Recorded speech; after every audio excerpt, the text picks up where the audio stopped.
Okay, wow, this is very dicey. Okay, so the second part of this case is there are other actors in this case. Yes.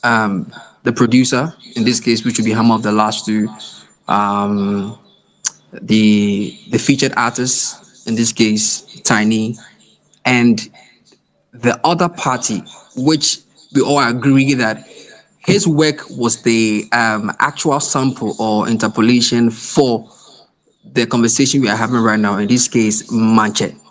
Now, in Obrafour suit, we do not see any of these members involved.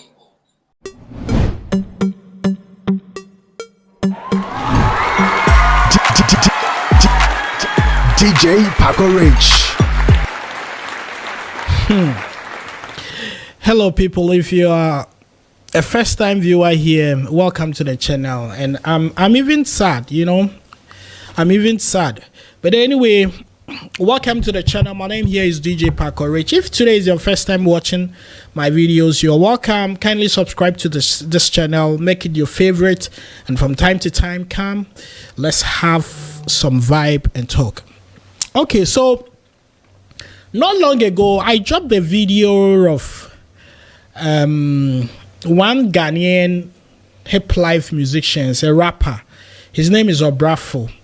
And then he had this video or song which had an introduction made by a guy called Mantse.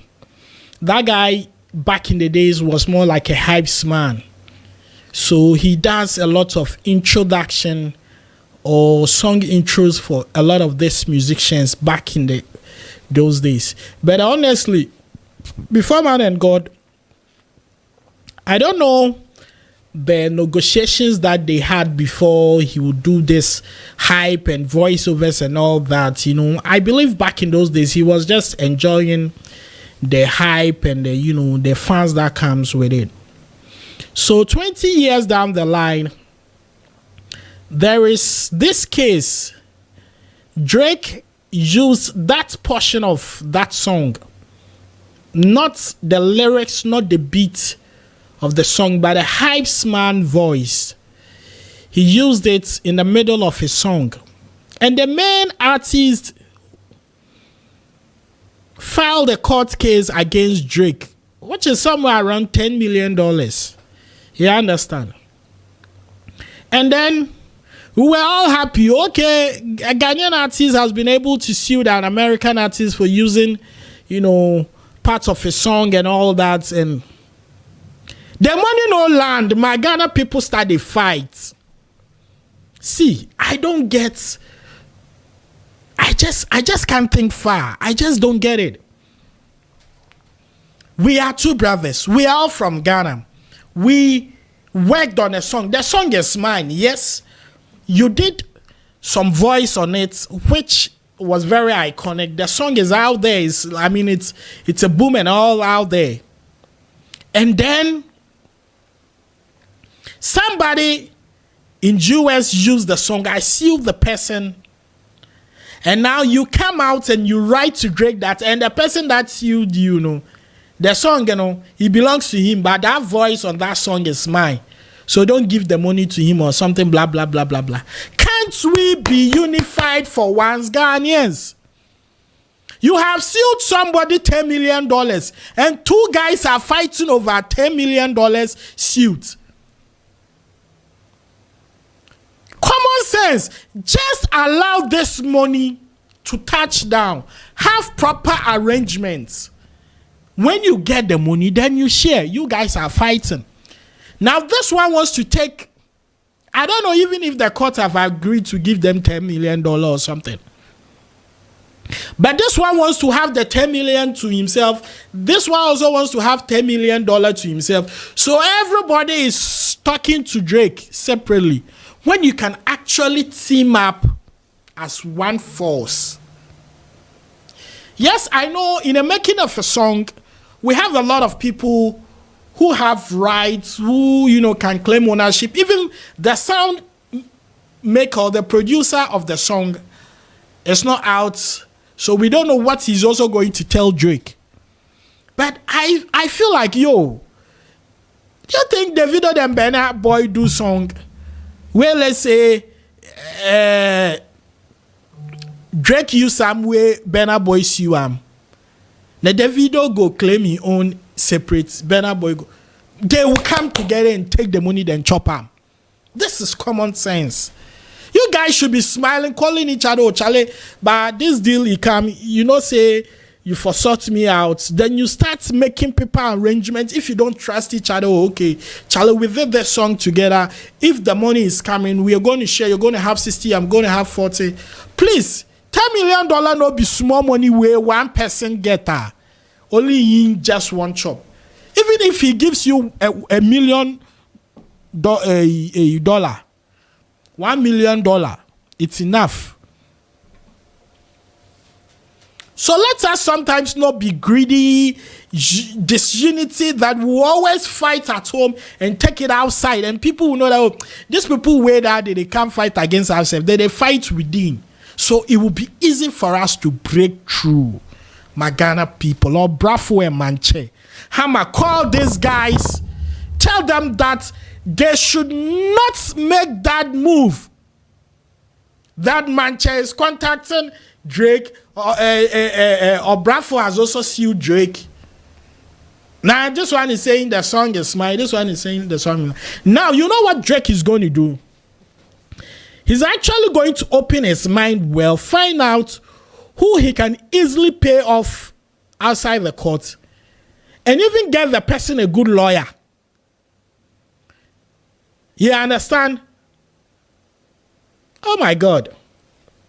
So now this is what is going to happen. If Drake feels he's going to be very comfortable dealing with Mantse. If you don't know Mantse, let me show you the picture of Mantse. This is Mantse. And this is the artist. This is the hypes man. This is the artist. And Drake can just call Mantse. Tell her, Omo, make I give you $1 million B. Then I'll pay you to get a lawyer to fight Obrafour, to fight your own brother, so that you can win the case against him, that it's your voice. Then after that, me and you, there be me, I'll sort you out already. So meanwhile, you guys could have come together with one force and make better money. Better money. I'm sick and tired of this country already. I'm going to play you how do you call it?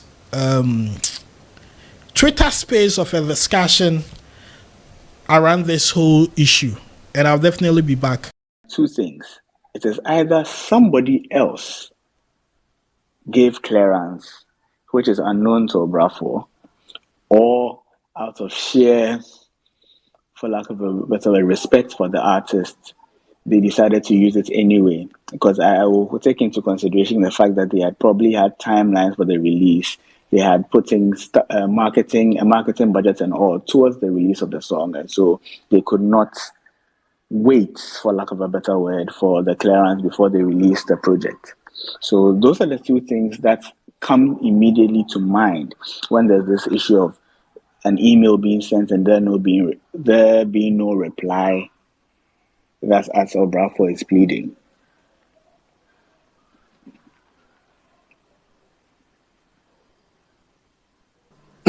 Okay, so okay, I'll just put in a few thoughts now. Okay, so on the back of that, is there anything that allows Obrafour to no, let me reverse that. If they have sent an email and they sent a follow-up, and Obrafour's team acknowledges that they indeed saw the email, at what point would you say that the team is responsible for allowing this to happen? Because, like you said, an artist like Drake, with the repute he has and with the respect he commands in our music sphere, not just locally but globally as well, they would have to do all their due diligences and checks. But in this case, where there is a gap between acceptance, clearance, and somebody going behind whoever to get this done, where would Obrafour and his team find himself wanting in this case? Is there a loophole at all in this case? No, because it's well settled in case law that silence does not mean consent. So if you have sent an email and you have refused or you have not received a reply, it does not give you permission to go ahead. There could have been a myriad of reasons why the email was not replied. I think earlier in the day I saw a tweet about poor email culture. That may also be a factor, that we are not akin to replying emails or even checking our emails until there's a need for it. So that could also be. But then once you've sent the email and it has not been replied, it does not impliedly give you the artist's consent to use the interpolation. Also, the question that we should all be looking at is, you've had so much time. I don't think the song was recorded and put together 3 days before its release. From the chronology we have, the first email was sent on the 7th of June, the next on the 13th, and the song released on the 17th. You've had that long of a period whilst you were putting the album together to have sought the consent. So it is not enough to say I sent an email on the 7th and I didn't get a reply. And so 12 days, 10 days later, I released the album with or without the necessary clearance.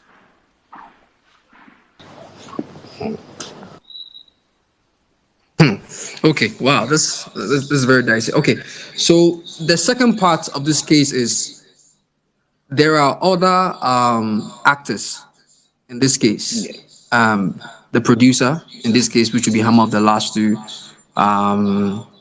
the featured artist in this case, Tiny, and the other party, which we all agree that his work was the actual sample or interpolation for the conversation we are having right now, in this case, Mantse. Now, in Obrafour's suit, we do not see any of these members involved. First of all, is that a big question mark? Answering it is twofold, because in every copyrighted work, there are two kinds of rights that exist. The first is the moral right, which is the right to be associated with the work. So the right to be known as either a contributor, a co-writer, co-author in that piece of work. So every time that work is mentioned in any space, Mantse, Tiny, and Obrafour's names must all come to the fore. The next right is the economic right. That is the right to gain income, to give consent to the use, to give consent to the performance, broadcast, or any distribution of the copyrighted work. Not all the people who enjoy the moral rights enjoy the economic rights.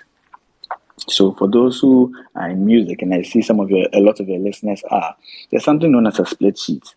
The split sheet will contain who contributed to the work, and when the issue of royalties come, what share each other person is entitled to. Now, you are only entitled to what you get under the split sheet.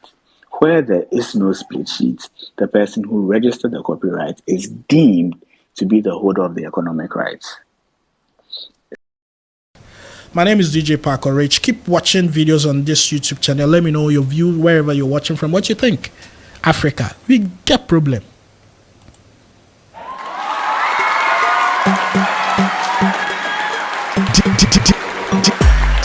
DJ Parker Rich.